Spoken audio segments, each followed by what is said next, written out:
Hello.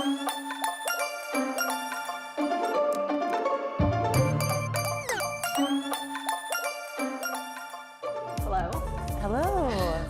I'm here with Carlee Henderson from Flora, Fauna, Far Green Bar on a lovely Wednesday morning.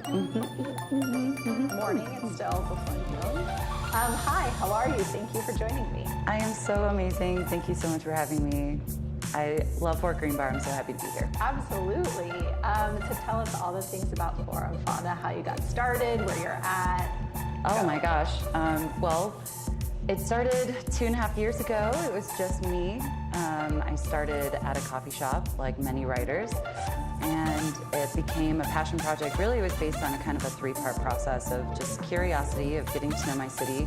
I'm originally from Michigan, so I've been here almost 4 years now.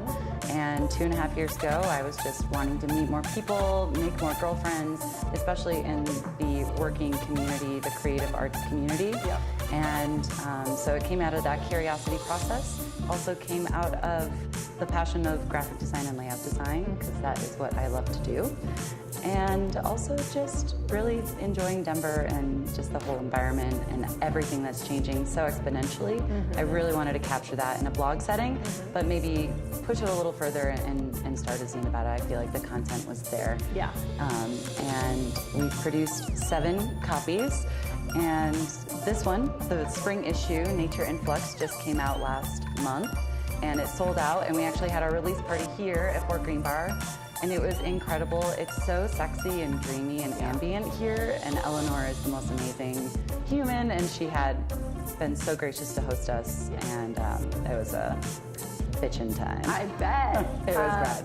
Well, and it's so amazing too that if you think about the media landscape and so many publications closing, all the shit going on with the Denver Post, that you've been able to thrive. Huge lately in the news, yes. Yes. What do you attribute that to? Well, I will say that the best part about the zine is that I started it 2.5 years ago by myself. For 2 years, it was just me, and it was a passion project. And then 6 months ago, I had so many women from different walks of life, whether they were designers, writers, photographers, business owners. They're like, we want in, how do we be a part of this? And it just kind of snowballed into what it is now, this collective where it's a safe space for people. It's a passion project where everyone's here because they want to be, no one gets paid, and all the money that we do make for advertising just goes into the printing, the publications, the distribution, and party costs, so, which is always really fun and a great turnout. But for us, we're really trying to concentrate it just in the Denver community of highlighting local female business owners that are doing really amazing things, and also musicians, artists, men and women, and just other creatives and entrepreneurs, like amazing people like yourself, for example. Oh my God. And really just supporting them and all of their endeavors and kind of growing their community in that way. Yeah. And where can people pick up Flora Fauna? Well, it's all online because we sold out, which is amazing because it's a handmade, non-commercial magazine.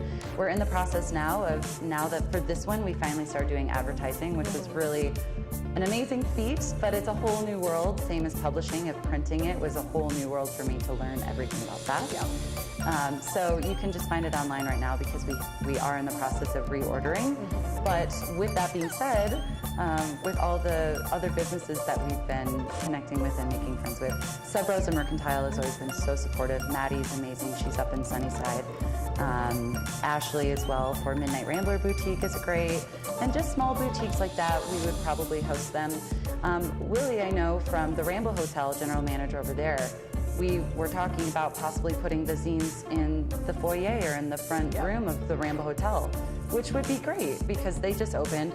They're sexy as hell too. That place is gorgeous. That's definitely my style. Very New York, kind of grungy, a little dark, sexy. But it would just be great to have something like this for guests that come into town to be like, what is there to do, and have it be maybe a different artistic direction of something, some new things to try. Yes. So what were you doing pre-Flora Fauna? A lot.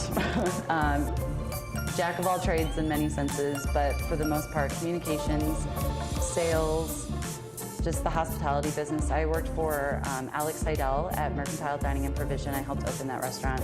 Just the slow transition. I've also worked with art galleries and museums.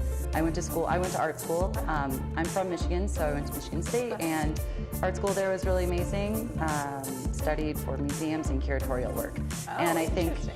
yes, and I did that for some time, and I think that visual culture aspect also really helped transition with the layout design and the people and all the content itself, that art direction. I feel like it all ties in with creating themes and content. It can be really fun, but also really tricky. So having that background, I think, has brought me here. Yeah. So what do you love about Denver? So many things. I think building the community in the way that the women that I've met has been really incredible. I think just that social interaction, the music scene here is really amazing, and it's blossoming. We're really excited. We're partnering up with UMS this summer, so we're going to be documenting that, which is great, because many of the women that I actually work with, we all met through the music scene. Well, thank you for joining us. Thank you. Is there anything else you wanted to mention about Flora, Fauna? Well, we are doing 2 issues this year. Because it went from me to 15 people, it was a really big undertaking in the best way possible. But I think with that, for 2 issues, we wanted to have something in between spring and fall. So we just launched our blog on our website, actually. So it's going to be all the same content and same progressive artistic direction with different photographers and designers and writers, and just building that community. And so I think that will be really fantastic to have that for the summer, because then we can also engage in more social events and have more time to put on the blog, and not so much time on 2 really heavily laden zines. So you can kind of spread it out like butter. Yeah, I like it.